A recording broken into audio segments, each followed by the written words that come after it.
Guys, I have completed a life achievement that all people should go through at some point of their journey through this planet. You went to the Okay. gynecologist. I, yeah, just like what that's a.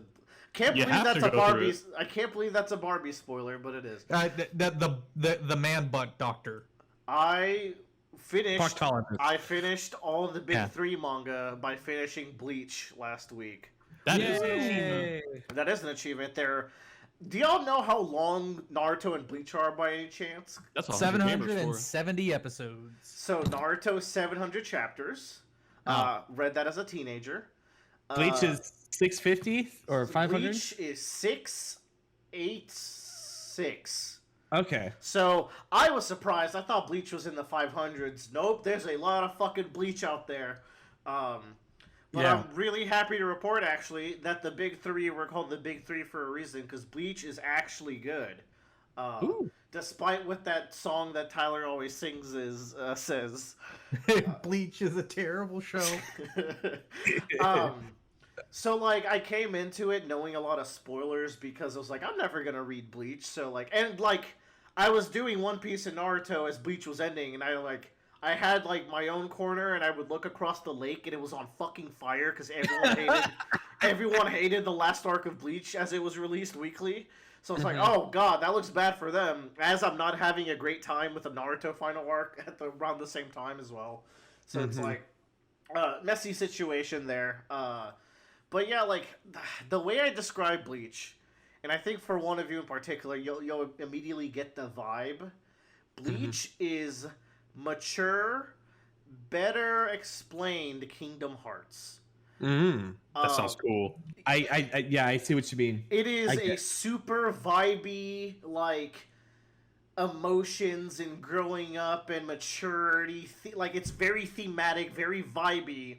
But sometimes shit will just happen. And it's like, but Kubo will go out of his way to explain it. It's like, this happens because blah, blah, blah, blah, blah. But it's like, there's a moment in one of my favorite arcs where Ichigo's dad leaves with, like, a contraption that under a very extreme circumstance will allow them to train for 3 months in the course of an hour. And it's like, there is 0% chance you would have known to leave carrying your time wall spray that day. There's an explanation for it, but it's very convenient. And so, like, they'll explain some stuff. Other stuff you have to kind of pick up through, like, very, like, long-term foreshadowing. There is clearly a lot of planning going on in Bleach. It's like the story is fairly simple, but it's very engaging in that simplicity. There are 5 major Bleach arcs. I will go through how I felt about them. Okay. You have the Substitute Shinigami arc, which I think, like, if you've ever watched Bleach, you've probably watched an episode of this arc, where it's like they're just doing kind of Monster of the Weeky mini arcs as they're introducing the World of Hollows and Soul Reapers and stuff, and you're getting introduced to the main cast. I really liked it. I gave it a light 4 stars out of 5. And then you go into the Soul Society arc, which is the well-touted, like, this is the arc where Bleach peaked and fell off at the second arc. It's quite the long arc. It introduces a ton of pivotal characters for the rest of the series, and I really enjoyed it. I light 4.5. Then there's the Arrancar arc. It's got some weird, messy bits, but some of the peakest, like, life-changing shit. This arc rules. I thought nothing could peak it. There's a character in a fight. There's a character called Ukiura, and he's one of Ichigo's main fights that arc. That fight's ending kind of tore me into pieces. Really good stuff, and it also focuses on the character of Orihime, who is, like, one of Ichigo's human friends who didn't get a lot of focus up until that point. It was really good. And then, like, that was about all that I knew about Bleach, definitively, like, because I watched some episodes of Soul Society. I knew some of the characters, like, I know who Aizen is. Like, if you've heard about Bleach, you probably know who Aizen is. You probably know some of the captains and stuff that shows up, some of the Arrancar enemies that show up. So then you hit the Fullbringer arc, or it's called the Lost Agent arc. This is a weird one. I don't know if y'all care about Bleach spoilers at all, but it is at a point of the story where Ichigo loses his powers at the end of a Rancor arc, and he kind of like goes through this arc of getting them back. And it's a really good arc for him as a character, as you like see his life after not being able to do Soul Reaper stuff. Like, he's a character who very much wants the power to kind of change fate and take kind of some stuff into his own hands, because he's always been a person who could see spirits, but he can't do anything about them. It's like he sees a spirit in the corner of the street, and then he will say hi to it and communicate with it and like be nice to the spirit, and come back a few days and that spirit's gone, and it's like, oh, he was either probably escorted to the afterlife or died. Like, he got eaten by a hollow, and there's nothing you can do about it. Like, it's just a dude in the corner waiting for his fate forever until it happens. So like, there's a really good thematic with Ichigo and like getting power and being able to like take stuff into his own hands. So that arc is cool because of that. But the arc was so disappointing. Like, you could tell it was rushed. The main villain, like, motivation was very undercooked. They introduced a bunch of interesting characters that they don't do much with, and it's ostensibly Chad's arc. You probably know who Chad is. Chad. He's got the. He's a long arm man from One Piece. He's a Mexican Japanese man who is incredible in the beginning of Bleach. The biggest thing I will tell to anyone getting into Bleach: don't make the mistake I made. Put 0 stocks in Chad. I'm telling you to not care. If you don't care about Chad, you will be less hurt by the end. That's all I'll say. Because Kubo does not like this character, and he gets fuck all after the Soul Society arc. It's very upsetting. He gets the like weird... in his arc nothing happens, but he gets the weird Piccolo effect where like, yeah, cool, strong, and then gets immediately beaten up by something to like showcase. Exactly. He was like, he showcases how strong people are, but also he like stops getting very good character moments. And here's the thing, like, Bleach is made up of a lot of combat. Like, I would say a little bit too much combat as a weakness of the series. But when Kubo gets down, he's like, I'm going to tell you an emotional story about a character or show you an emotional scene with character development. He is so good at it. Like, that's why, like, he's got that Kingdom Heart twang where it's like, how we got here is so weird, but it's hitting so hard because it just brings some emotion out of the scene. He's really good at it.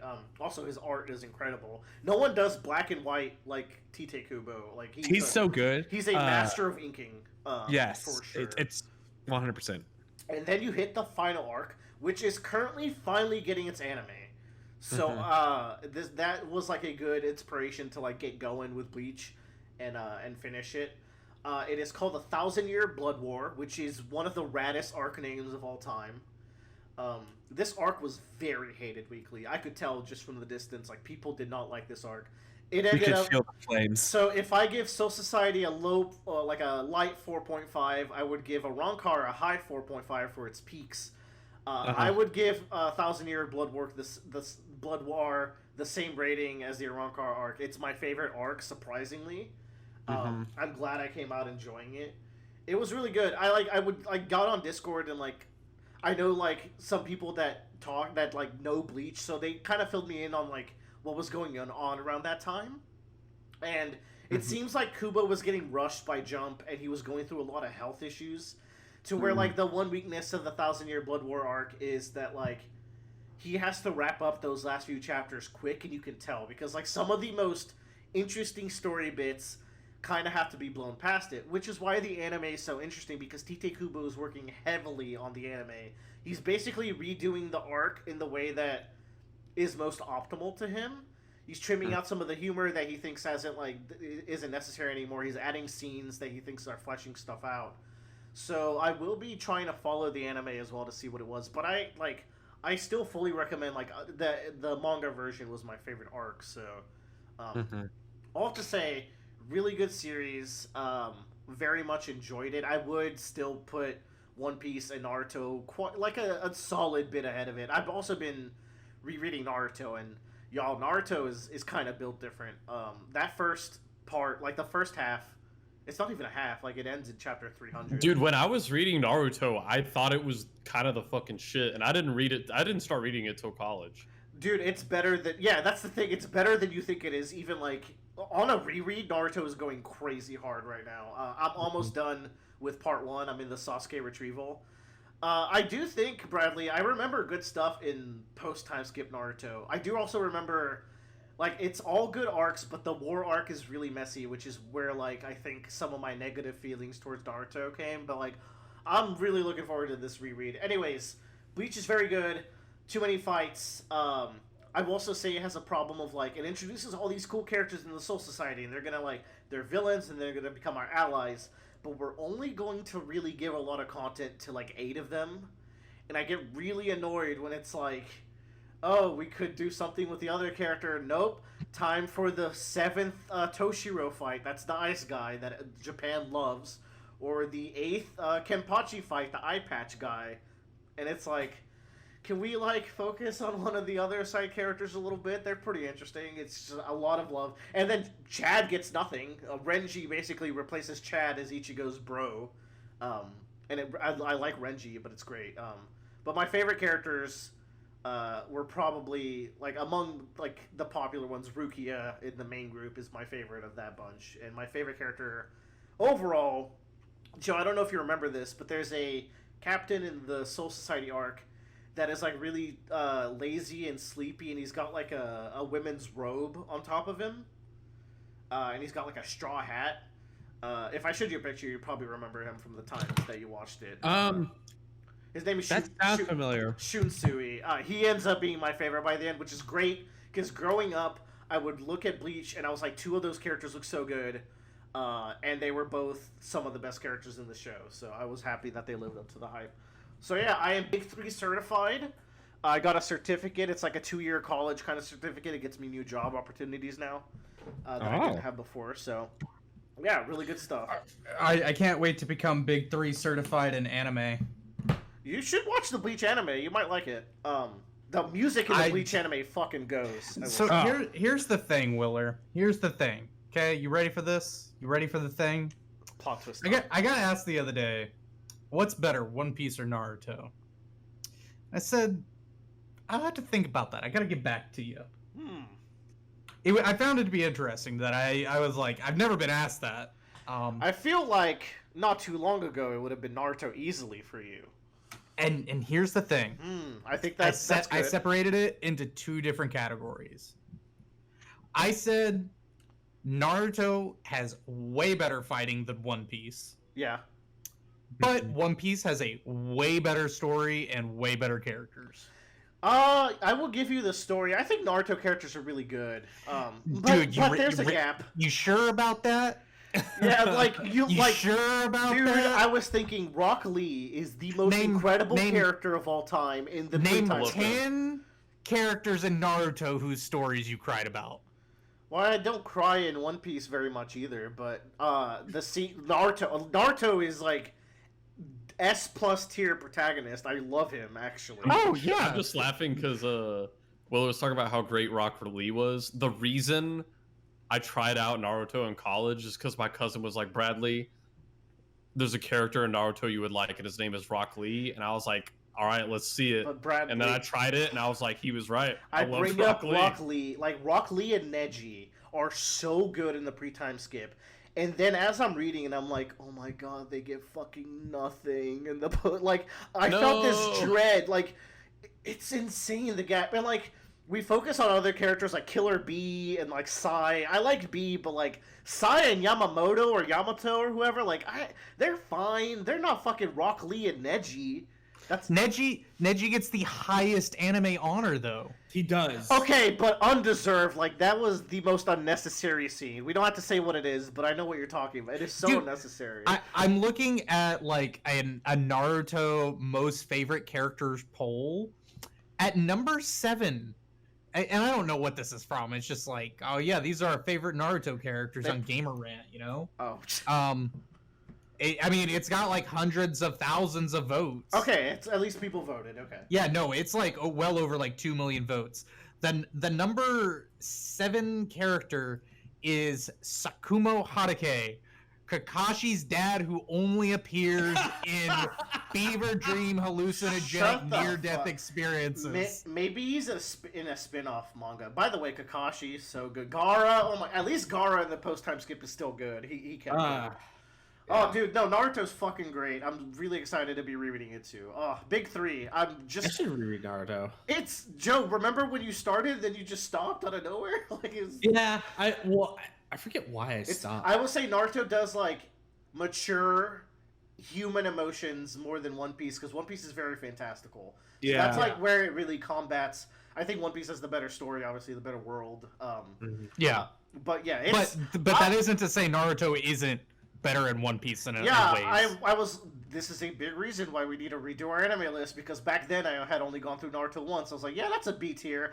Naruto is not B tier. Dude, talking about emotions in One Piece though, and I think we've even said it, and I've seen the opinion a million times online.